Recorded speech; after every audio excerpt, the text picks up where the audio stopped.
Hello माँ, कैसी हो आप? क्या कर रही हो?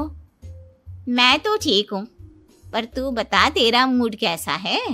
तेरी आवाज से लग रहा है कि कुछ तो हुआ है तेरे ससुराल में। अरे क्या बताऊँ माँ, यहाँ तो हर समय मेरे साथ बहुत बुरा व्यवहार होता है। मैंने अपनी सास के लिए इतनी अच्छी चाय बनाई, लेकिन मेरी सास चाय पीते ही मुझे 4 बातें सुना दी। बेटी, तू इतनी छोटी छोटी बातों पर ध्यान ही क्यों देती हो? तुम्हारी सास ने कुछ बोल भी दिया तो क्या हो गया, वो बड़ी है ना तुझसे। माँ ने इतना समझाया, लेकिन इस बात का सरिता पर कोई असर नहीं हुआ। अपनी बेचारी बहू की छवि वो बदलना ही नहीं चाहती। अगली सुबह सब नाश्ते की टेबल पर बैठकर नाश्ता कर रहे थे, तभी सरिता ने अपने पति से कहा, सुनिए जी, मुझे ना आज बाजार से कुछ सामान लेकर आना है। आज आप ऑफिस से आने के बाद मुझे लेकर चलना ना। भाभी, मुझे भी कुछ किताबें खरीदनी है। आप दोनों जा ही रहे हो तो मेरी किताबें भी ले आना। लो, अभी तो बात ही की है बाजार जाने की तो एक फरमाइश आ गई। माँ जी, आप भी बता दो कुछ, और हाँ, मोहल्ले वालों से भी बोल दो अगर वो कुछ मंगवाना चाहते हो तो। बेचारी मीनाक्षी अपना सा मुंह लेकर रह गई। ये सब देखकर रोहन से चुप नहीं रहा गया और वो गुस्से में बोला, सरिता क्या हो गया है तुम्हें? मीनाक्षी ने तो सिर्फ किताबों के लिए बोला है। तुम्हें मीनाक्षी से इस तरह से बात नहीं करनी चाहिए। माफी मांगो उससे अभी। क्या? मैं माफी मांगू? दिन भर आपके घर के काम करूं मैं, आपकी और आपके घर वालों की बातें सुनूं मैं, और अब माफी भी मैं मांगू? ऐसा कभी नहीं हो सकता।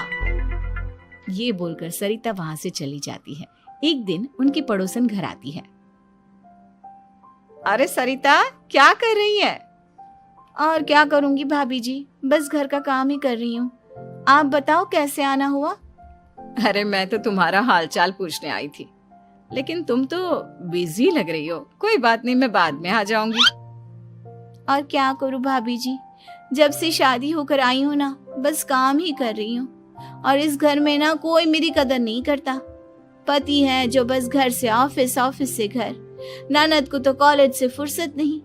बची सास तो उनका सारा समय मेरी गलतियां निकालने में लग जाता है। अरे ये क्या कह रही हो सरिता?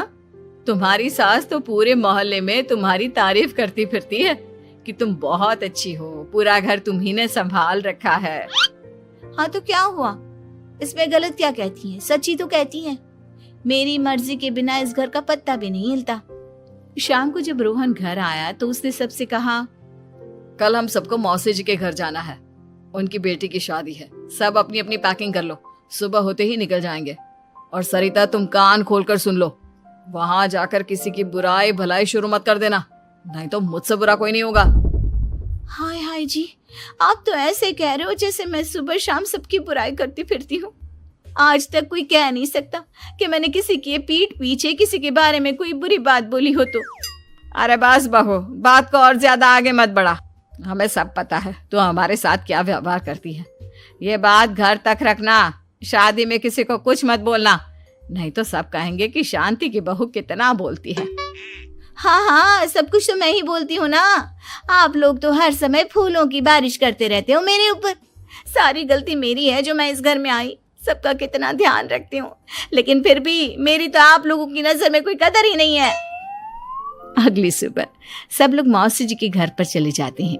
वहां पर शादी का माहौल होता है, सब जगह चहल पहल होती है, बहुत सारे मेहमान आए हैं। सरिता को वहां बहुत अच्छा लग रहा है। वो अपने मन में सोचती है, यहाँ कितना अच्छा लग रहा है, कितनी रौनक है। मैं यहाँ किसी से ज्यादा बात नहीं करूंगी। अगर मेरे मुंह से कुछ ऐसा वैसा निकल गया तो रोहन जी तो मुझसे गुस्सा हो जाएंगी।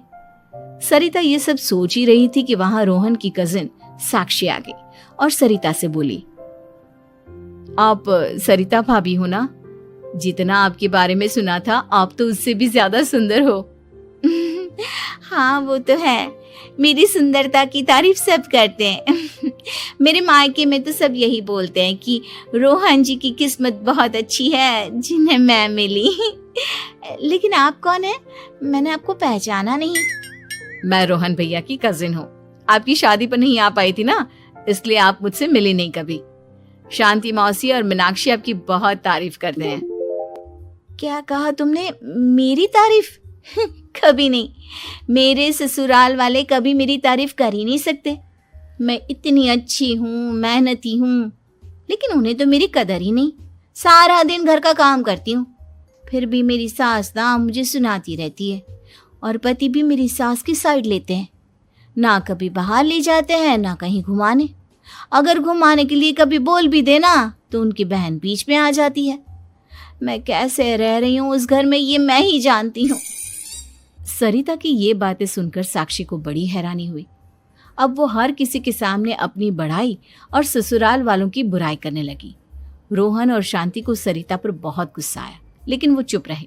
अगले दिन जब वो अपने घर पर आए, सरिता, तुमने क्यों सबके सामने मेरी इज्जत का तमाशा बनाया? तुमसे बोला था ना कि चुप रहना। अजी ऐसा भी क्या कह दिया मैंने जो इतना भड़क रहे हो? तुम जहां जाती हो अपना रोना शुरू कर देती हो, कभी किसी दूसरे की बात ही नहीं सुनती, बस अपनी कहती रहती हो। तुमने सबके सामने हमारा तमाशा बनाकर रख दिया है। हे भगवान, मुझे अपने पास बुला ले। जिस घर में मेरी कदर ही नहीं, उस घर में मेरा क्या काम? अरे क्या करूंगी मैं यहाँ रहकर? जो भी आता है मुझे सुनाकर चला जाता है। मैं तो किसी से कुछ नहीं कहती। सीधी सादी बहू मिल गई है ना सबको, तो जो जी में आए वो करो। सरिता ने अपने आगे किसी को कुछ बोलने ही नहीं दिया, और उस दिन भी उसने सबके सामने खुद को बेचारी बना ही दिया। अगले दिन मीनाक्षी कॉलेज के लिए लेट हो रही थी, इसलिए वो हर काम जल्दी जल्दी कर रही थी। अपना नाश्ता लेने किचन में गई और पतीले में रखे गरम दूध को गिलास में डालने लगी। दूध का पतीला उसके हाथ से छूट गया और गरम गरम दूध उसके हाथ पर गिर गया। ओए माँ, हाय मेरा हाथ, माँ मेरा हाथ जल गया। मीनाक्षी की आवाज सुनकर सरिता दौड़ती हुई आई। ये क्या किया तुमने? तुम्हें नाश्ता चाहिए था तो मुझसे बोल देती, मैं क्या मना करती थी? अब पता नहीं कितने दिन की मुसीबत पाल ली तुमने। सरिता मीनाक्षी को उसके कमरे में ले गई और उसका बहुत ख्याल रखा। उसका इस तरह से ख्याल रखना शांति और रोहन को थोड़ा अजीब लगा। माँ, सरिता के दिमाग का भी कुछ पता नहीं।